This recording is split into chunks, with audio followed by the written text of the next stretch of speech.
नमस्कार सगळ्यांना. Good morning. मी आज बोलणार आहे ते पाहणे या विषयावर बोलणार आहे. याआधी आपण थोडं रिवाइज करायचं झालं तर बघूया आपण. प्रत्येक इंद्रियांचं जे जे फंक्शन आहे तो त्यांचा आहारच आहे. आपण मागे बघितलं प्रत्याहार. त्यांच्या विरोधात जाणे म्हणजेच त्यांचा जो आहार आहे तो त्यांना प्रमाणाबाहेर न देणे, याला आपण प्रत्याहार असं म्हटलेलं आहे. हे आपण करण्याचं कारण की त्याच्यामुळे मनावर आपल्या कंट्रोल येतो आणि त्याच्यामुळे आपण धारणेमध्ये आणि पुढे ध्यान समाधीमध्ये वाटचाल करू लागू. हाच अष्टांग योगाचा मुख्य उद्देश आहे. तर आता आपण बघूया की अ, जेव्हा आपण एखादी वस्तू किंवा व्यक्ती बघतो तेव्हा आपले जे सेन्स ऑर्गन्स म्हणजेच हे जे पंच इंद्रिय आहेत, ते सेन्स करून मनाकडे सिग्नल पाठवतात. मग मन ते सिग्नल ब्रेनकडे पाठवतं आणि मग आपल्याला ते काय योग्य आहे अयोग्य आहे हे बुद्धी म्हणजे ब्रेन आपल्याला सांगतो. पण जर मन तिथे उपस्थित नसेल तर आपल्याला ती व्यक्ती किंवा वस्तू समोरून जरी गेली तरी आपल्याला लक्षात येणार नाही. आपण त्याचं कॉग्निझन्स घेणार नाही. म्हणजे कारण का तर तिथे मन उपस्थित नाही. म्हणजेच ती व्यक्ती दिसून सुद्धा म्हणजे सेन्स ऑर्गननी ते सेन्स केलंय पण ती आपल्याला इंटरप्रिट झालं नाही कारण मन तिथे नव्हतं. म्हणून मन हे अत्यंत संवेदनशील असं इंद्रिय आहे, सहावं मन ज्याला म्हटलेलं आहे. म्हणूनच हे मन आपण जपलं पाहिजे. ते अत्यंत महत्वाचं असं इंद्रिय आहे. म्हणून त्याला समर्थ देखील गोंजारून गोंजारून मना सज्जना भक्ती पंथेची जावे वगैरे असं म्हटलेलं आहे. म्हणून मी मनावर पण वर्कआउट करायचं ठरवलं. आता आपण बघू की मन स्थिर किंवा अस्थिर राहण्याची कारणं काय आहेत. तर उपनिषदात मना म्हणजे असं उदाहरण दिलंय एक की इंद्रिय म्हणजे घोडे आहेत आणि अं, त्याला जर का सारथ्याने कंट्रोल नाही केलं तर ते कसेही धावू लागतील. इथे सारथी हे मन असं जर धरलं तर पंच इंद्रिय हे घोडे आहेत. तर म्हणून जर का इंद्रिय स्थिर केलं म्हणजे आपण जर उलट गेलो, मन स्थिर करण्याच्या ऐवजी आधी इंद्रिय स्थिर केली मग त्यामुळे मन स्थिर होऊ शकेल, होतं म्हणजे. तर आता आपण युक्त आहार विहार भावून झालं. पाहणे या विषयावर आता मी जरा डिटेलमध्ये बोलते. नेहमीच आहे तसं, फार काय वेगळं सांगणार नाहीये तरी सुद्धा प्रॅक्टिकल इम्प्लिकेशन असं असणार आहे.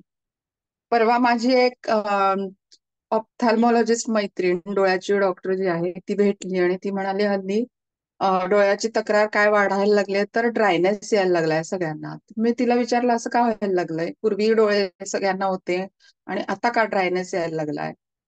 तर ती म्हणली हल्ली स्क्रीन टाइम सगळ्यांचा फार वाढलेला आहे.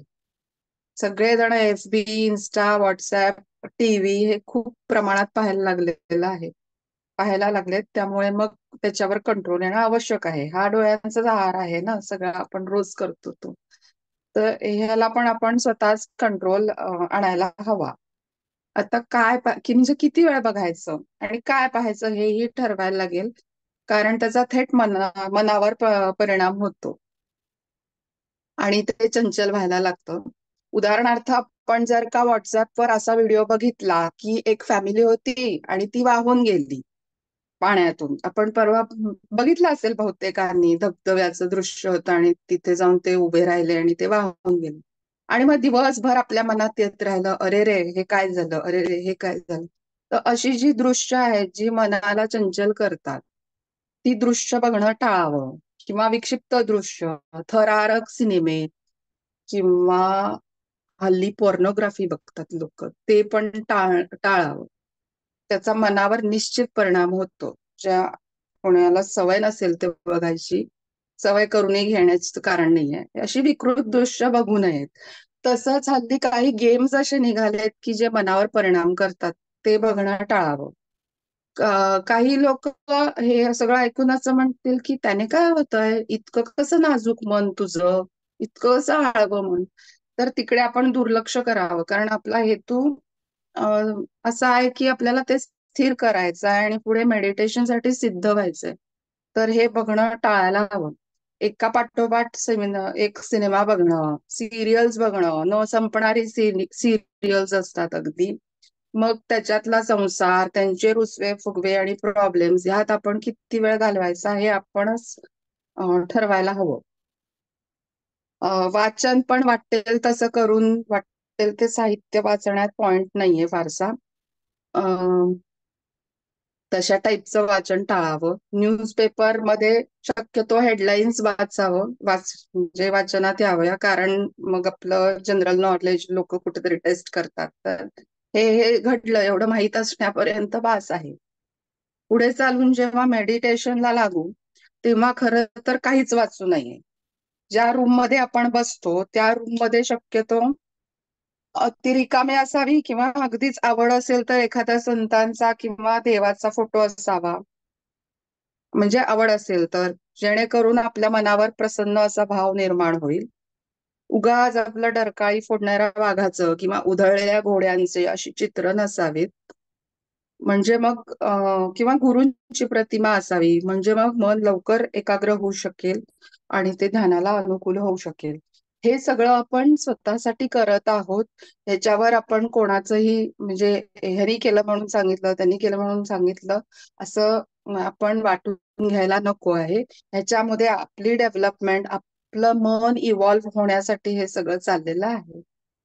सो पुढचं आपण नंतर बघूया. हरिओम. नमस्कार. थँक्यू.